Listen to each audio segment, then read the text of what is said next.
Hello, everybody. Welcome to another edition of the Roaring Twenties Radio YouTube channel. I'm glad you could join me. I hope you're going to find the story I'm about to tell you interesting and entertaining.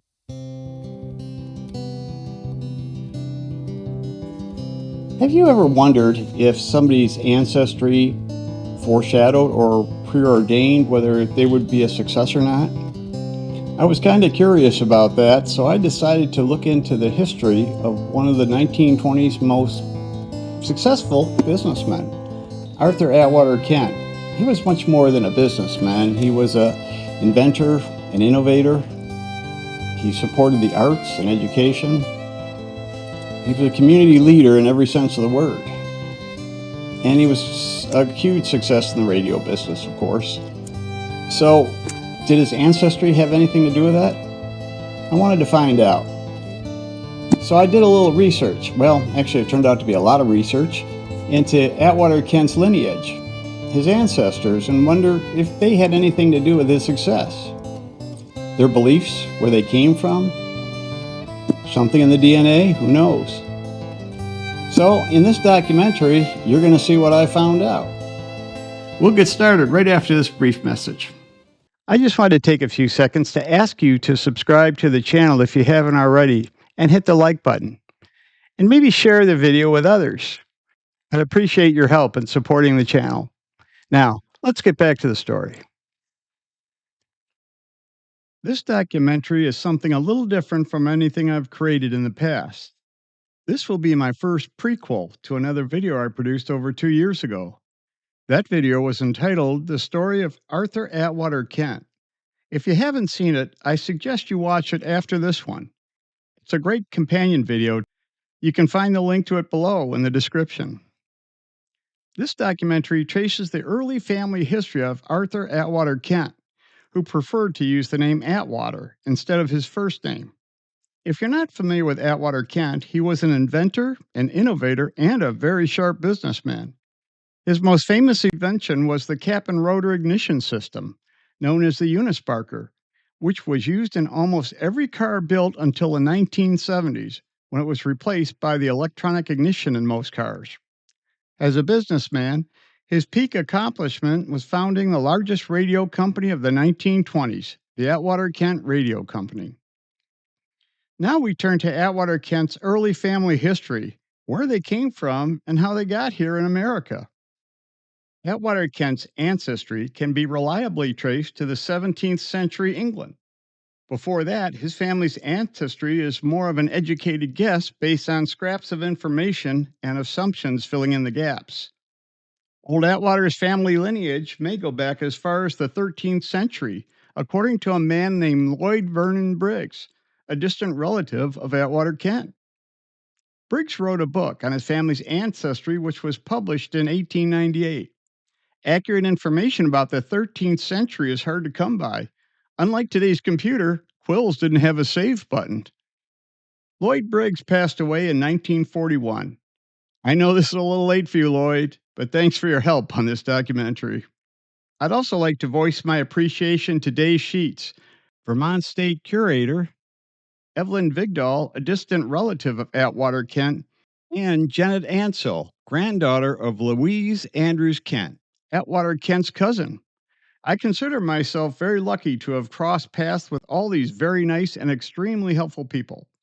Their help was very important in creating this documentary, and I am grateful for their assistance. Now, let's get started. There was a John Kent in England who was born around 1600. Little is known about him with absolute certainty, but from what information is available, a reasonable hypothesis can be formed as to who he was. John Kent was likely the John Kent listed as living in Essex, England. John married one Alice Winthorpe, who was also from Essex. They were married in the town of Chilton in Suffolk, England on July 14, 1625. John Kent had 3 boys, John Jr., Joshua, and Joseph. In 1629, the area around Suffolk was smoldering with dissent from Calvinists, who were Puritans. They had supported King Charles' dissolution of the Parliament, after which he had himself installed as the leader of the Church of England. The Puritans wanted more reforms in the church and felt that not enough of said reforms were made. The visit was made by the Archdeacon of Sudbury, a deacon of the Church of England in 1629. An archdeacon is a person of the clergy with administrative authority delegated by a diocesan bishop, often serving as the bishop's assistant and overseeing a specific territory called an archdeaconry. During the archdeacon's visit, several townspeople were to receive communion from the archdeacon. They were supposed to kneel as they received communion, but 5 refused to kneel, and one of them was John Kent. As for Kent's 3 sons, John Jr., Joshua, and Joseph, the brothers fled the village of Nayland in Suffolk, England, for the Massachusetts Bay Colony in 1645. It was a few years after the Puritans' mass exodus from England. The colony was formed by the Massachusetts Bay Company, a joint venture between the government and business. King Charles granted the company a royal charter in 1628. Atwater Kent's lineage branches off to John Kent's son, Joseph Kent. While there's no record of the birth date of John Kent's son, Joseph, there is a record of his marriage to Susanna George, a widow, in 1643. They were married in the village of Taunton in Somerset County, England. Joseph Kent and his wife would move from Massachusetts Bay Colony in Dedham to Bristol County, Massachusetts. Joseph was elected as a representative of Swansea, a town in Massachusetts Bay Colony. He represented the town in the General Court, which was the legislature of the colony. Joseph Kent's marriage to Susanna produced 4 children: Joseph Jr., Samuel, Joshua, and Susanna. Joseph Kent's son, Joseph Jr., was born in 1665. He was an ensign in the colonial army and was later elected as the representative of Swansea. He would be married to 3 women over his lifetime and have 9 children. One of his children was named John Kent. John Kent was born August 9th, 1697, in the town of Rehoboth. The town is one of the oldest in the United States, founded in 1643. There's very little information about John Kent, with the exception of a petition he presented to the General Court of Rehoboth, requesting that the court not allow his land and the land of 13 other residents to be annexed by the town of Attleboro. John Kent married Rachel Carpenter of Attleboro on November 20th, 1725. He died on November 1st, 1780. John and Rachel had 10 children together. Back in those days, when God told them to go forth and multiply, they took it very seriously. John and Rachel's 8th child was named Ezekiel. Ezekiel Kent was born August 12th, 1744. He was married to Ruth Gary of Taunton on March 19th, 1768. He served in the American Revolution and also in the 1st Regiment of Bristol in 1786, helping put down Shays' Rebellion. The rebellion was led by Daniel Shays, formerly a Continental Army captain. Veterans of the Revolutionary War were angry about the economic hardships, high taxes, and debt that were results of a war. Ezekiel and Ruth Kent's marriage produced 9 children. The 4th one was named Remember. Ezekiel's son, Remember Kent, was born on June 11, 1775, in Rehoboth. Remember Kent moved to Calais, Vermont, and 1 year later married Rachel Bliss on March 21st, 1799, in Calais. Remember and Rachel would start a farm located at a crossroads in Calais that would later become known as Kent's Corner. In 1810, the house that Remember Kent built would be moved a short distance down the road and across the street from where it was located. Sometime later, the crossroads would be named after them, becoming Kent's Corner. Remember Kent's brother, Ira Kent, would later move into the house that Remember had built. Former Vermont State Senator Janet Ansell's mother, Elizabeth Kent, lived in the house with Janet and the rest of her family many years later. The house stayed in the Kent family until it was finally sold in 1985. Remember Kent became a captain in the local militia, and over the years he would be a community leader, holding many of the town's offices. He was a member of the committee that led the construction of the Old West Church in 1823. Remember and Rachel had 8 children together. After 80 years of hard work, military service, and community leadership, Remember Kent died on May 13th, 1855. While I was wandering around Kent's Corner, I was lucky enough to meet David Sheets, the Vermont state curator, and he had a lot to tell me about the ancestry of Atwater Kent. Okay, I'm speaking with David Sheets. David Sheets, and he's with the Art at the Kent. Art at the Kent. And this is an annual art exhibition. Yes, this is. Is this local people? These are Vermonters. Vermonters. So it is all over Vermont that the 22 artists that are part of this show come. Wow. So they all come from Vermont. We never go beyond Vermont, but they're from all over. Okay. So. Great. Now, I'm doing a documentary here on Atwater Kent, and I've already done the one where he starts the auto company, goes into radio, makes $1 zillion. Okay. Yes. But I want to go in the earlier history when their family ran a tavern here. Yes. And an inn. Yes. Here. Tell us about that. So in Kent's Corner itself, this crossroads community in Calais, Vermont, was established as a little community of the Kent family when they moved from Charlton, Massachusetts to Vermont and settled here in 1790-ish. In that year, the very first house was built by Remember Kent. Remember Kent was the father of Abdiel Kent and Ira Kent, both of whom, those brothers, were entrepreneurs here in this village. And they each established a brickyard that still exists down below the community. They built a sawmill.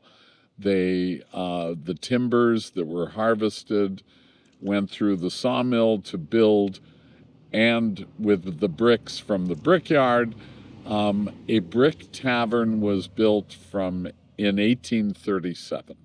And that brick hotel was called A. Kent's Hotel. Atwater Kent is a direct descendant of Abdiel Kent and his brother Ira.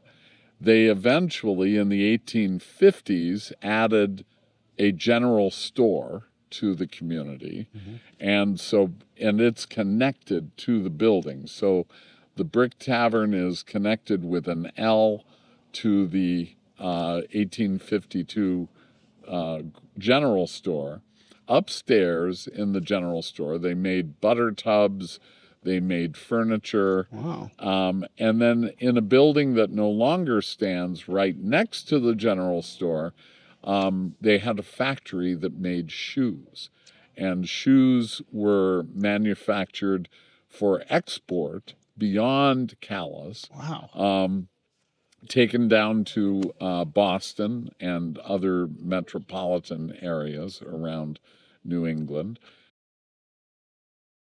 The Kent family, particularly the amazing duo of Ira and Abdel, continued to expand their businesses to include a sawmill, a woolen mill, and a company that transported goods called a haulage company, much like a modern trucking company, only using horse-drawn wagons. For most people, that would be plenty, but not the Kents. They opened a starch factory, processing materials like corn, potatoes, or wheat to extract and manufacture starch. Apparently not having enough to do, Ira and Abdel also ran a harness making business, opened a hotel in the town of Craftsbury, and a store in nearby Woodbury. It seems the only thing the Kent family failed miserably at was relaxing. Abdel Kent would die on November 2nd, 1887, at age 81. Ira Kent died in Calais, Vermont on April 7th, 1898. Another offspring of Remember and Rachel Kent was Remember Kent Jr. Remember Jr. was born on June 19th of 1799. In January of 1824, he married Delia Tucker. Remember Jr. would later be elected as a selectman of Calais, Vermont.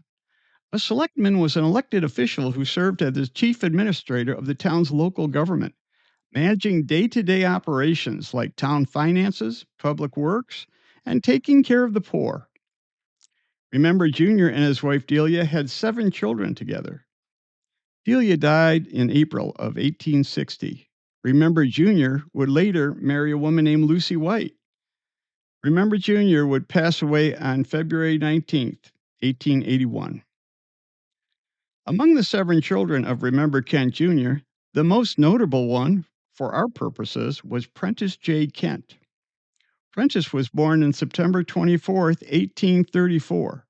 He attended and graduated from the University of Vermont in 1860. He spent 2 years in the military, serving in the 174th Regiment as an assistant surgeon.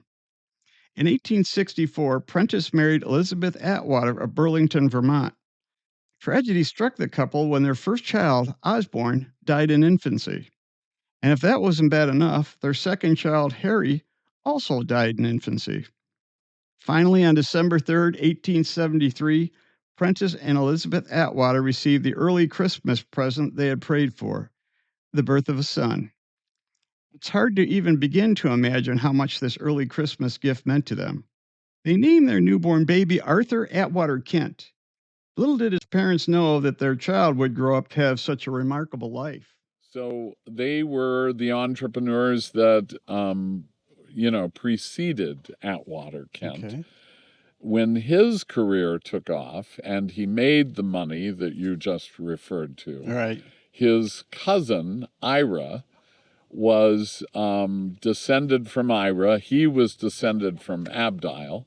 And Ira's wife was a socialite from Boston, and they began to spend their summers. They lived in Brookline during the winter, and they spent their summers in Kent's Corner. Okay. And they were responsible from the 1920s onward to establish a little summer community in Kent's Corner, okay, which history had bypassed this little community by changing transportation. In other words, when he built the hotel in the 1830s, this was the main drag between Montpelier and Montreal. Okay. And Boston beyond, right? Okay. So it was on a major stage route where they would change the horses and the visitors would spend the night. That all changed by the middle of the 19th century when railroads came into the community and changed the entire transportation pattern. So Kent's Corner became a little dirt roaded by quiet community, and it was perfect for summering in Vermont in the 20th century. So by then, Ira's wife took an active interest in this old hotel that was no longer owned by the community, and consequently, she convinced him to buy it for her because this was really her project. She was kind of a Martha Stewart, a do-it-yourselfer who wanted to not only transform Kent's Corner into a summer community, but also to have a museum. So her vision for the museum that would eventually come about was he was the guy who funded it. Okay. And continues to fund it because the Vermont Historical Society took ownership when Louise Andrews Kent donated it to that organization. Okay. They ran it as a museum from 1953 until the 1990s. They then put their eggs in a different basket and developed the Vermont History Center, which is in Barrie. Okay. And they decided they couldn't keep the museum operating, so they transferred ownership to the state. Okay. And today the museum is a state-owned historic site. It went through a partial renovation in 2002, 2003. Okay. And it was at that time that we started showing contemporary art here. Okay. On walls where the sheetrock that Mrs. Kent had used to restore it back in the 40s and 50s was removed. Okay. And the lath walls were a perfect backdrop for contemporary art. We get more visitors than any other state-owned historic site in Vermont. Fantastic. So it's been a great success. Atwater Kent, still the foundation of Atwater Kent, gives a small stipend to the Vermont Historical Society, and they have a recreation in their museum in Montpelier that shows the Kent shoe shop with original Kent shoes and Kent oriented I'm gonna have to go there. artifacts. I'm gonna have to go there. You do need to go there. And they use the stipend to support other Kent-related activities. So thanks to Atwater Kent for his still keeping it going. Sponsorship. Exactly. Oh, fantastic. Yeah. Now, the Kents came over from England. Isn't that right? Yes. It's a family that certainly dates to that time. Do you know the first town they settled in America before they came here? No. Okay. They moved. I'm going to have to double check. I knew it last year, and I'll have to refresh my memory on that. I'm sure it's Massachusetts, but I'm not sure where. They came, the Kents who came to Kent's Corner were originally from Charleston, which is down in the western part of Massachusetts. Got it. Okay. Okay. Let me ask you about the barn over there. I'm curious about it. That is that is part of the site. That is part of the state historic site. Are they doing anything? It is actually a barn that is connected to the Kent house over there. Okay. So it is not the original barn that goes with this property. That barn is in need of restoration. I was wondering about that. And there was a plan at one point to turn it into a visitor center for the site. They've since decided that will be too expensive, so they're simply stabilizing the barn. Down the hill is the original sawmill, which still operates. I'm going to head there. I was there last year. Now, if I remember, I don't remember the year, but I remember I was astonished when I read the plaque and information last year that sawmill was in operation for a long time, into the 1900s. It is the oldest. It's the oldest extant sawmill in Vermont. It dates back to 1801, in continuous operation through the 1970s. 70s. Okay. So it was still being operated as what they call a thunder mill, meaning the mill pond is part of the outlet of Curtis Pond, which is where Maple Corner is located, just less than a mile away. Okay. And that mill pond has silted in during the many decades that it's been part of the outlet. Because ponds like that are no longer dredged because of the species. All the laws. Exactly. It's a thunder mill, meaning in good water summers, no problem. But if there isn't a lot of water, we're in one of those right now. We're in one of those situations right now with a bit of a drought right now. There's not a lot of water to be had, so they would just not use the sawmill for a while. And that's been the case for well over a century and a half. That's amazing. That it's always been called a thunder mill, and certain mills were not able to operate without water.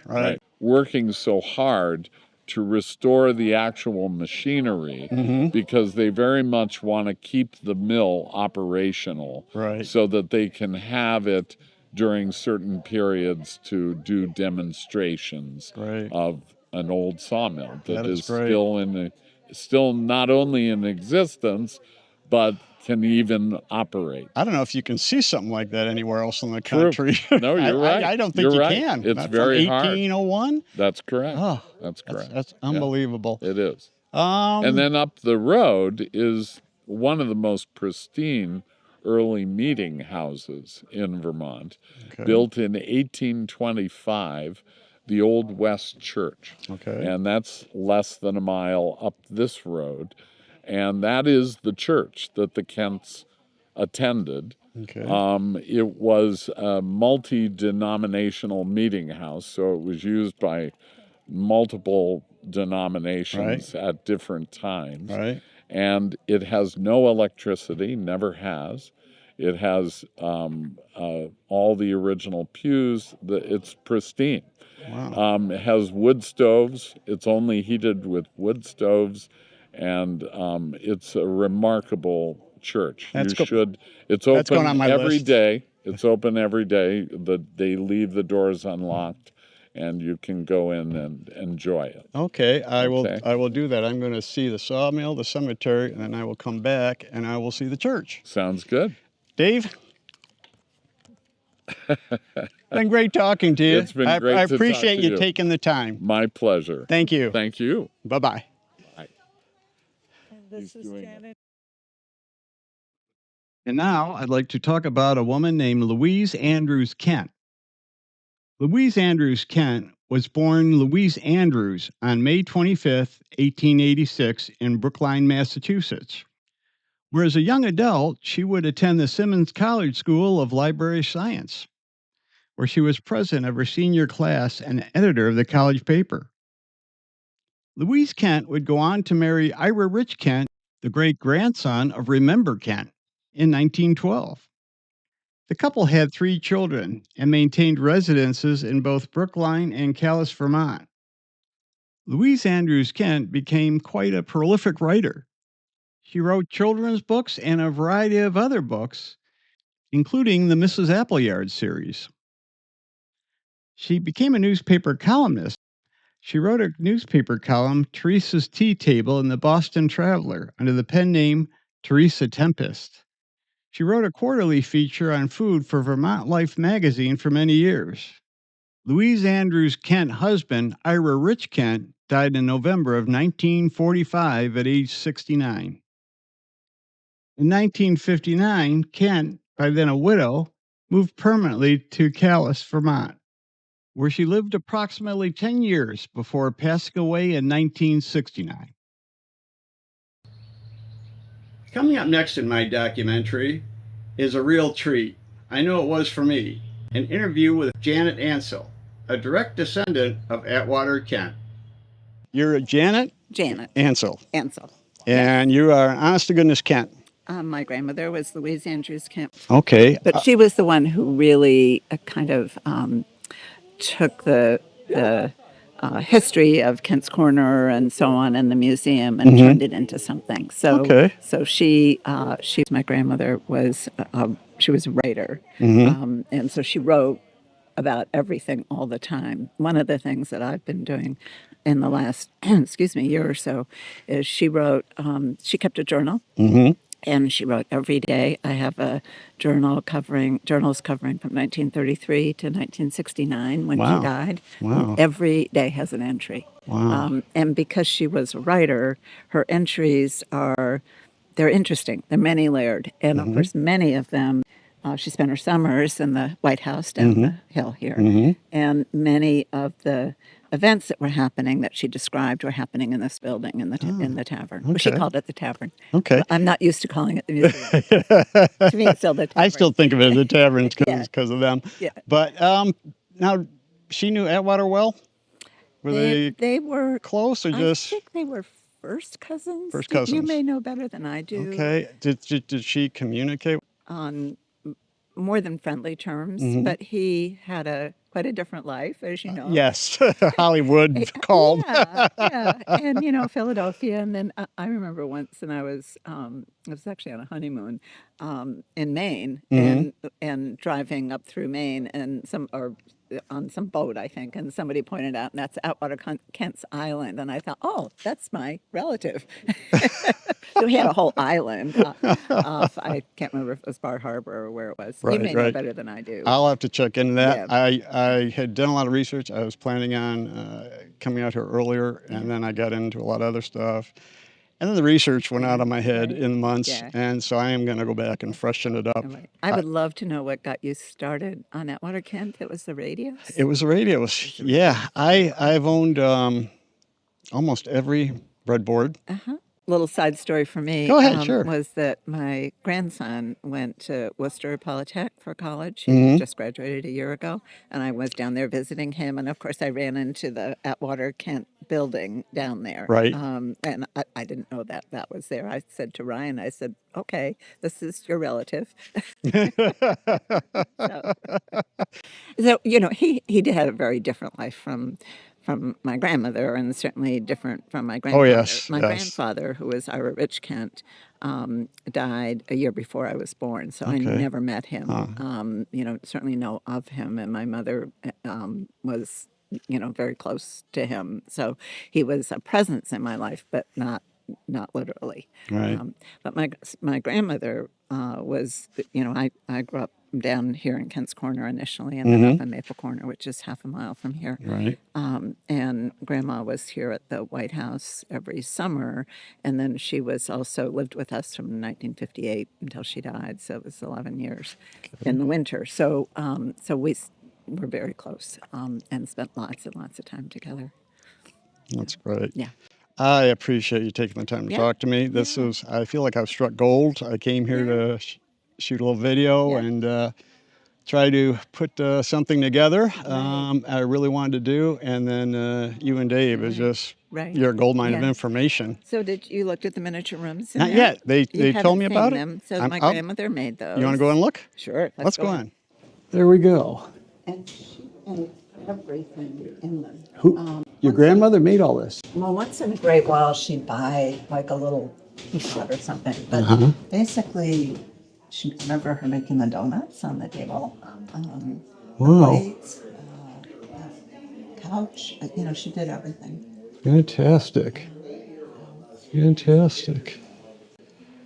How much time did it take her to do this? I mean, this had to be... She just did it for years.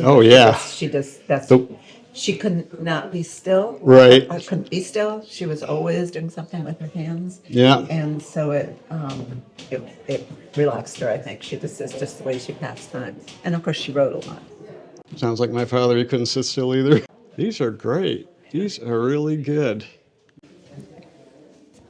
So I think all the furniture was from real life. Okay, so this miniature table here is actually that table. This table there. All right, that's cool. That is cool. You got a bedroom up here. That high boy, I own the original one. Oh, you still have that? Yeah. Wow. Fantastic. See that the stenciling on the walls is related to this. Oh, yes. I'm not sure exactly why. Okay. Show that. Wow. So she was fantastic. Very active in sort of the initial restoration of the museum. And of course, some of the things that they did initially, now they wish they hadn't done, because that's the way things are. Yeah. That's a shame the museum wasn't kept going here. That was perfect. Oh, it was wonderful. It was, and I'm sure you talked with Nell, who was curator for it. Nell? At Emlyn, No. as a museum. No, During the period that I haven't was a talked to museum. Nell. Oh, okay. Well, she may not want you to. Okay. I mean, just because she's busy, because she's the curator of this. Oh, that's as fine. well. That's fine. But so the wallpapers, for example, were things that Grandma, scraped off and then got matched, and so on. Right. Anyway, here's more of the same. I used to own that little lacquer chest, although I gave it away. Oh, you did? Wow. Those are so nice. Man, I don't know how they do it. I don't know how you can do something that small. My Yeah. My hands. So she would have bought the little tea set, for example, but she made all the books, she made all the furniture in there. Wow. Very Very impressive. Yeah. Very impressive. I love looking at them when I was little. I used to just love doing that. They were installed down at her house. And we would show up in the summer, and one of the first things she would do is sort of reset them up, and we would come in and look at them. She has this giant kaleidoscope that she made that I was fascinated by. Wow, that is so cool. Now that we've heard Janet tell us about her amazing grandmother, Louise Andrews Kent, I'd like to tell you about Louise's daughter and Janet's mother, Elizabeth Kent Gay. She was born Elizabeth Kent on April 28, 1913, to Louise and her husband, Ira Rich Kent. Growing up, she became known to friends as Kenty. Elizabeth graduated from Bryn Mawr College in 1935. In 1936, she would marry Larry Tarshis, a professor of economics from Toronto, Canada. In 1939, Elizabeth got together with her neighbors and founded the Washington Electric Cooperative. She was very smart and had great organizational skills. The Washington Electric Cooperative is a community owned and run utility. Today, nearly a century later, the WEC continues to provide clean, renewable energy to the people of central Vermont. Elizabeth and Laurie would eventually move to California. Elizabeth and Laurie Tarshis would have 3 children together: Susan, Andrew, and Janet. Laurie studied under the famed economist John Maynard Keyes, and their very intellectual circle of friends included famous author Virginia Woolf. The year 1949 was a year of turmoil for the family. Elizabeth and Laurie would get divorced, and their house would burn down. That same year, Elizabeth would remarry an artist named Albert Gay. They would have 1 child together, Olivia, Janet's half sister. Elizabeth's second marriage was relatively brief and ended in divorce. Later, she would go on to co author 2 books with her mother, Louise Andrews Kent, and start a newsletter, The Callous Independent. Elizabeth excelled in school, earning 2 master's degrees, one for social work and another in psychology. She moved to California in 1964 to attend the Berkeley campus of the University of California. While out there, she became a hippie. Her daughter Janet's words, not mine. She adopted the counterculture and its orange shag carpet. Her daughter Janet was out there at the same time working towards her BA in English at Stanford University.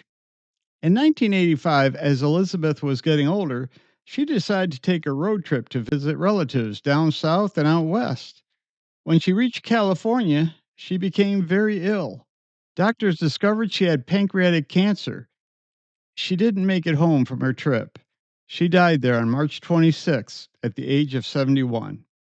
After her death, Elizabeth Kent Gay did return home to Calais, Vermont, and was buried there in the Robinson Cemetery, laid to rest with many of her ancestors. I should note that the list of Elizabeth's accomplishments and contributions to her community go far beyond what I've relayed to you in this documentary. The Kent family's belief in serving others and their communities did not end with Elizabeth's death. Her daughters, Janet and Olivia, continue the family's history of leadership and commitment to serving their communities. Elizabeth's daughter, Janet Ansell, earned a Bachelor of Arts in English at Stanford University, and later would receive a law degree and a master's degree in social work from the University of Denver in Colorado. She served on the legislative staff for several years and was legal counsel to Vermont Governor Howard Dean from 1993 to 2000. Her next job was Vermont Tax Commissioner from 2000 to 2002. Janet then ran for state representative in 2005 and won. She served in that position until 2022. Janet is also a member of the Vermont Historical Society. She has also served on many other important state boards and committees. Janet has 2 children, Drew and Aaron, and 3 grandchildren. Now let's turn to Olivia Gay, Janet's half sister. She attended the University of California and received a degree in linguistics with honors. Linguistics is a degree focusing on the scientific study of human language. Later, she would earn a Master's of Arts degree in education. Olivia would start her career working at a high school as a teacher, counselor, and office manager. In 1979, she became the Educational Resources Coordinator at Goddard College Teacher Center in Plainfield, Vermont. Olivia followed that up with employment at the Vermont Department of Housing and Community Affairs. Later, she would work at the Vermont Secretary of State as Civics Education and Voter Outreach Coordinator. I mentioned earlier that Olivia's half sister, Janet Ansell, ran for Vermont State Representative in 2005 and won. It was Olivia who made the suggestion to her sister Janet that she run in that election. Olivia would become her campaign manager in that election. Olivia was quite the campaign manager, as she also ran the campaigns of state representatives Donny Osmond, Elaine Alfano, and town clerk Donna Fitch.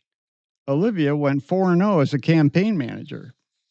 Today, like her sister Janet, Olivia Gay continues to be a community leader and serve her neighbors in Calais, Vermont. After spending many hours studying the lineage of the Kent family, it's no surprise to me that Atwater Kent achieved so much in his life. Looking back at the lives of his ancestors and his descendants, a life of high achievement is a family trait. My research has led me to believe that the Atwater Kent family is leafed with integrity and is deeply rooted with an innate drive for leadership and service to others. From the first John Kent, a pilgrim standing up to the Church of England, to Janet Ansell, a former Vermont state representative who served her constituents and her state in a way that set a high bar for those that followed her, and continues to be an active member of her community. In addition to Janet, another member of the Kent family is Evelyn Vigdal, who's living in Minnesota, serving others as an intensive care nurse, a highly skilled registered nurse who provides specialized life saving care to patients with severe life threatening illnesses or injuries. Today, the Atwater Kent Foundation, founded by Atwater Kent in 1919, provides grants for arts, education, and human services across the country. His descendants still serve on the foundation board pro bono. You see, even today, 3/4 of a century after his death, Atwater Kent is still serving his community, and the Kent family history of public service continues to this day. Well, that's it for this documentary. I hope you enjoyed watching it and found it informative and interesting. I always look forward to reading your comments. I also look forward to getting together with all of you here again on the Roaring Twenties Radio YouTube channel. Thanks for watching, and remember, take care of yourself. Bye-bye.